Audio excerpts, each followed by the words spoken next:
सालेहून का एक मर्द मुजाहिद रास्ता भूलकर एक ऊंचे पहाड़ पर चढ़ गया। वहां उसने देखा कि असाइयों का एक बड़ा मजमा लगा हुआ है और बीच में एक बड़ी कुर्सी पर लगी हुई है। मर्द मुजाहिद ने उनसे इस इज्तिमा और बीच में खाली कुर्सी होने की वजह पूछी तो वो बोले कि हमारे पास साल भर में एक दफ़ा एक राहिब आता है और कुछ वज़ू नसीहत करता है, इसलिए हम यहाँ जमा हैं और ये कुर्सी इस राहिब के लिए है। वो मर्द मुजाहिद भी इस मजमे में बैठ गया।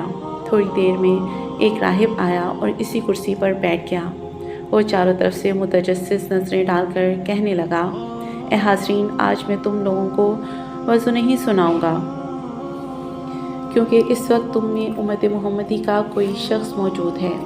ये कहकर फिर उसने चारों तरफ नज़र डाली और बाआवाज़ बुलंद कहा, ए मोहम्मदी, मैं तुझे तेरे दीन की कसम देता हूँ कि हम सब के सामने आ खड़ा हो ताकि हम तुम्हें देखें और तुझसे कुछ सवाल करें।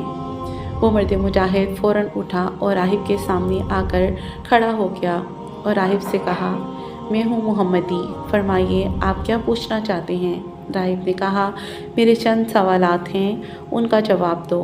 पहले ये बताओ कि मैंने सुना है कि खुदा ताला ने इस जन्नत में रंग रंग के फल और तरह तरह के मेवे पैदा किए हैं, क्या दुनिया में भी इन जैसे फल हैं?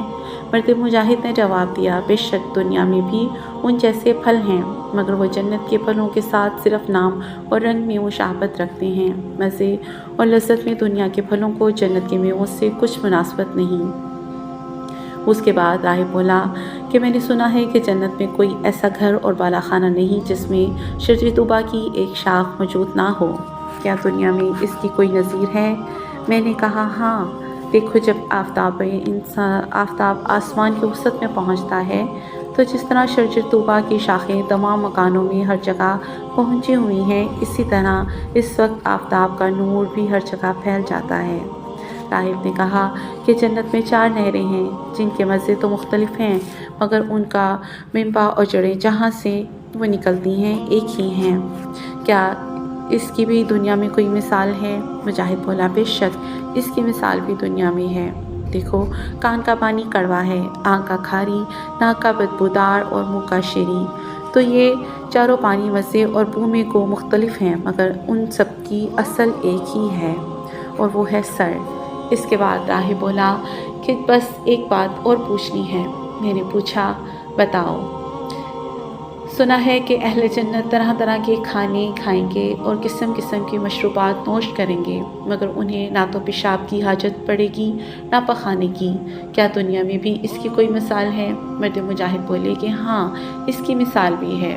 देखो, जब तक बच्चा माँ के पेट में रहता है तो वो जिस चीज़ की खाने की ख्वाहिश करता है, खुदा ताला इसी चीज़ के खाने की ख्वाहिश माँ के दिल में डाल देता है और फिर कुदरत खुदा से वही ग़िज़ा बच्चे के पेट में पहुँच जाती है, मगर जब तक वो पेट में रहता है ना तो पखाना ही करता है और ना ही पेशाब। इसके बाद राहिब खामोश हो गया और लोगों से कहने लगा, लो, आज मेरा वज़ यही है कि ला इलाहा इल्लल्लाह मुहम्मदुर रसूलुल्लाह। तुम भी मेरी तरह यही कलमा पढ़ लो। चुनाचा वो सब कलमा पढ़कर मुसलमान हो गए।